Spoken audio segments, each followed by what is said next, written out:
Hello and welcome to another edition of Insight, the Greater Cleveland Partnership feature that focuses upon areas of interest to the Greater Cleveland business community.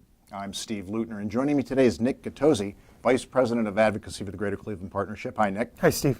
Nick, today you and I are going to be talking about a regional effort that the Greater Cleveland Partnership participates in, the Great Lakes Metro Chambers Coalition, which the Greater Cleveland Partnership helped to form. Tell everybody what that is. Sure. It's a multi-state group that we put together, just under 40 chambers of commerce throughout the Great Lakes region. As Ohio started losing members of Congress, we lost 2 seats in the last redistricting, and other states were losing seats. We thought that we all have similar agendas. Let's come together with one agenda as a group, bring that to the members of Congress from all of our states, and leverage their seats in Congress to move forward our agenda items. These chambers represent more than 150,000 businesses throughout the Great Lakes region. You're just back from Washington, where you met up with representatives from these other chambers. Tell us what you did there. Sure. We had about 30 meetings with members of Congress, with offices. About 15 of those were with members of Congress. Others were with staff. But we were highlighting the 3 agenda items as Congress comes together to start this new session.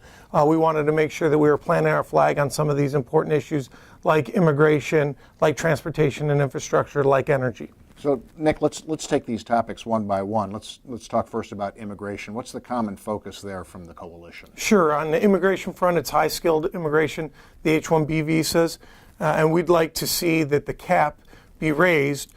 We know from here at the GCP that a lot of our members have high-skilled jobs, STEM jobs, that are not being filled. And we know that across our research has shown that there's 1.6 million jobs, STEM jobs, that aren't being filled across the whole Great Lakes region. So I'd like to see the cap raised on the H-1B visas. So that more high-skilled people could come into the country. Absolutely. We're educating a lot of these folks here in the Great Lakes region, and then we're shipping them back to their countries. We need them to stay here to fill the jobs, fill the needs of our companies, make them more competitive. What's the common goal from the coalition regarding energy?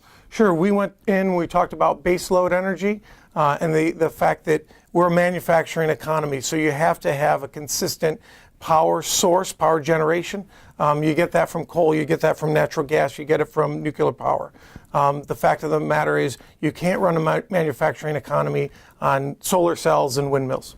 And finally, transportation and infrastructure. What's the focus there? Sure. The big focus with T&I is that we've got to get the Highway Trust Fund funded.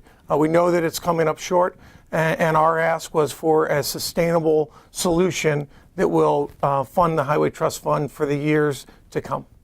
So this is a regional effort for common goals throughout the Great Lakes region. And absolutely. The Greater Cleveland Partnership is a big part of this. Yep. Thanks, Nick. Thanks, Steve. And thanks for watching another edition of Insight. In the weeks and months ahead, we'll be focusing on more areas of interest to the Greater Cleveland business community.